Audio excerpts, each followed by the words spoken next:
There's one particular case that I handled that stands out in my mind as being representative of what we do as attorneys and how our experience comes into play in terms of how we represent somebody. And the example that I can give you is a case that I'd handled not that long ago with an individual who was working in a warehouse.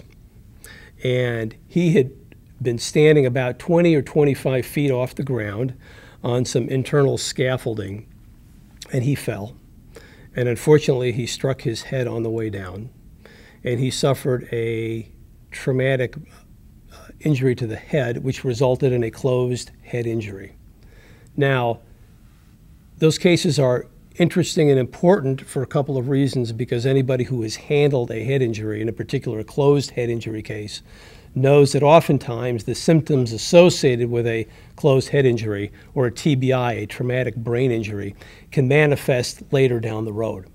So that while an individual may seemingly be symptom-free here and now, there may be a delayed onset of symptoms associated with the brain injury component of the case. So, while handling that claim, this individual who I was representing had told me that he was feeling pretty good. But I cautioned him and said, let's not settle this case. Let's not take any action or any steps to advance this case to conclusion. Now, let's wait and see how you do down the road. Well, as it turned out, I certainly didn't know what was going to happen, but I knew enough to know what could happen. And as a result of that, it worked out well for us, because he did, in fact, start experiencing some cognitive difficulties for which he ended up receiving medical care.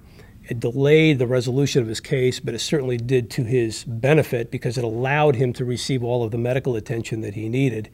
And we didn't settle the case knowing that something remained beyond that he might need by way of medical care, because he had already exhausted all of the medical care that he needed. And the doctor said that he was as good as he was going to get and didn't require any more medical care.